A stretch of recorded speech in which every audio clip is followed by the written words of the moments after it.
Thumbnailing actually has a lot of beneficial uses such as figuring out composition or quickly brainstorming ideas. In this video, I will discuss how thumbnailing actually helps in understanding perspective that's not really mentioned in other videos on the topic.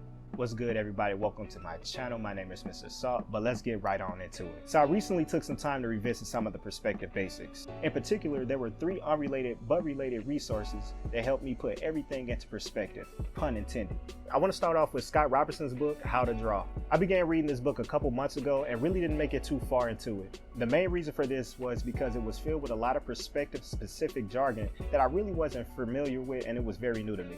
I bring this book up because it talks about 3 things: the station point, the horizon line, and the picture plane. More on this later. The next resource I want to connect to this was a video by Phibbs Art on YouTube called Everything About Perspective and the Mathematical Use of Vanishing Points. I'll leave a link to that in the description below. This was a great refresher of how perspective works. Some of this information was also covered in the Drawbox course as well, which is why revisiting the basic concepts is always a good idea. Once again, I suggest you watch the video yourself. The link is in the description. Essentially, to summarize the biggest point in the video, think of vanishing points in perspective as a point on the surface of an infinitely expanded sphere that sits in 3D space where you, the viewer, is the center, and all points on the surface of the sphere can be vanishing points.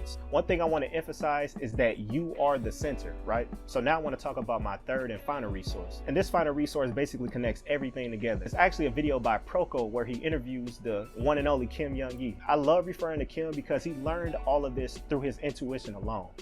Thinking back to the quote from Kim Jung Gi brought everything full circle to me. He says, and I'm gonna read this line from line actually. Once I decided to draw, I think about what, and then I create another me in my mind.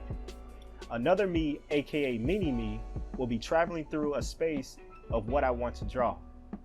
I then send a bunch of mini me's all over the space to find the best suited location or angle for me to draw. Now here's how this context made me view thumbnailing completely different. First, let's define the station point of Scott Robertson's How to Draw book.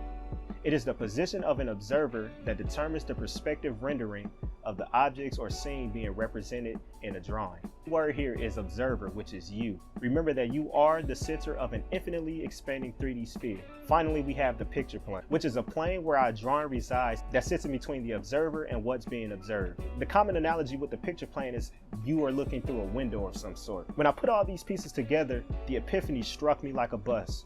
Thumbnail is the picture plane. Now we draw a thumbnail with a horizon line extending through it while also having the knowledge that the observer is the center of some infinitely expanding 3D sphere. Then we can also make the assumption that there is a picture plane between us and what's being observed or what we want to draw. What Kim Jung Gi is essentially doing is projecting his awareness to his mini-me's or his station points. And he's drawing on a picture plane that's between his mini-me's and his scene that he wants to draw. I have an exercise on my channel that specifically targets projecting your awareness to the point of view of another object. This is also why I believe drawing from life is super important, because you're actually experiencing 3D space yourself. And also, here's another connection that I made. I want you to bring your hands forward like this and put it and do this. I realized the whole time the intention behind this was just to create the picture plane right in front of you. The thumbnail literally gave me a visual cue that I'm in a 3D space, and the thumbnail is showing the physical bounds or limit of what can be actually drawn on it. Side note, the picture plane is actually the canvas or whatever paper that you're using, but I wasn't able to see this because oftentimes when I'm drawing, I'm kind of zoomed in on my picture. So actually having a thumbnail helped me enclose this area. So without the thumbnail or the borders around my drawing, I oftentimes lose track of the space that I'm working within. So the thumbnail is actually aiding me in orienting myself in the 3D space that I created. With all of this in mind, I saw an instant improvement in my spatial awareness. The rabbit hole goes a lot deeper than this, so leave a comment down below if you want me to make a part 2 to this video that goes a lot deeper than this.